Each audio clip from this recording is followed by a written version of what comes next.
দর্শক, স্ক্রিনে যে নকশাটি আপনারা দেখতে পাচ্ছেন, এই নকশাটি হচ্ছে একটা বশীকরণ নকশা। এটা আমার বহুবার পরীক্ষিত একটা বশীকরণ নকশা। আজকে আমি আপনাদেরকে সরাসরি আমার বই থেকে প্রমাণ সহকারে দেখিয়ে দেব যে আমি আসলে যে ভিডিওগুলো তৈরি করি এগুলো সত্য নাকি মিথ্যা নাকি আমি বানিয়ে বলি। তো আপনারা ভিডিওটি প্রথম থেকে শেষ পর্যন্ত দেখবেন।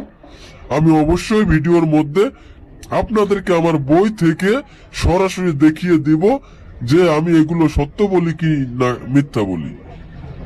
এজন্য অবশ্যই আপনাকে ভিডিওটি ধৈর্য সহকারে প্রথম থেকে শেষ পর্যন্ত দেখতে হবে এবং আপনারা ভিডিওটি শেয়ার করে আপনার টাইমলাইনে রেখে দিবেন, যাতে করে প্রয়োজনের সময় আপনি এই ভিডিওটি দেখে সঠিকভাবে সঠিক নিয়মে এই নকশাটি প্রয়োগ করে আপনি আপনার ভালোবাসার কাঙ্ক্ষিত ব্যক্তিকে মাত্র 1 ঘন্টার মধ্যেই বশীকরণ করতে পারবেন, বাধ্য করতে পারবেন, তাকে আপনার কাছে নিয়ে আসতে পারবেন।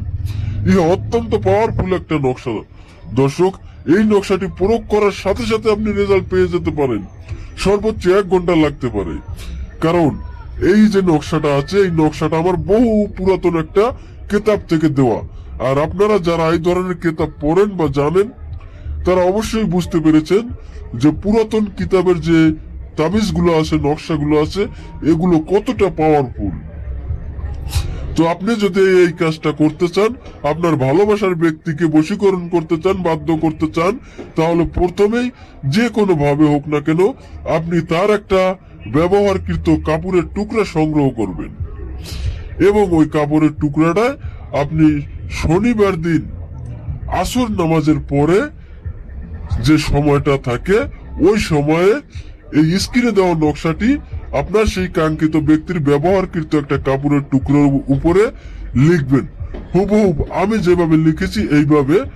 এবং আমার বই থেকে আমি একটা ছবি তুলে সেটার একটা প্রমাণ আপনাদেরকে স্ক্রিনে দিয়ে দিয়েছি, আপনারা চাইলে ওটার সাথে মিলিয়ে নিতে পারেন। ওইখানেও সম্পূর্ণ নিয়মটা দেয়া আছে। তো ওইখানে আসর নামাজের কথা বলা হয় নাই, কিন্তু এটা আমি জানি কারণ আমি এগুলো প্রয়োগ করছি, তো এজন্য এই সম্বন্ধে আমার ধারণা আছে, জ্ঞান আছে। তো আপনার আসর নামাজের পরে এই নকশাটি ওই কাপড়ের টুকরার উপরে লিখবেন এবং নকশার নিচে আপনার নামটা লিখবেন, শুধু আপনার নাম। আপনার সেই কাঙ্ক্ষিত ব্যক্তির নামটা লেখার প্রয়োজন নেই, শুধু আপনার নামটা লিখবেন। আর এইটা লিখবেন অবশ্যই আপনারা মেশকো জাফরান কালি দিয়ে।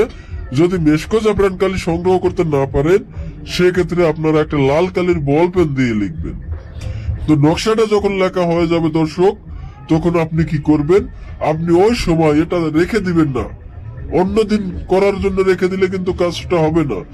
লেখা হয়ে গেলে আপনি ওই আসরের নামাজের পরে মাগরিবের আগে যে সময়টা থাকে এই সময়ের মধ্যেই নকশাটা লেখার কাজও শেষ করতে হবে এবং এই নকশাটা লেখা হয়ে গেলে আপনি আগুনে জ্বালিয়ে দিবেন।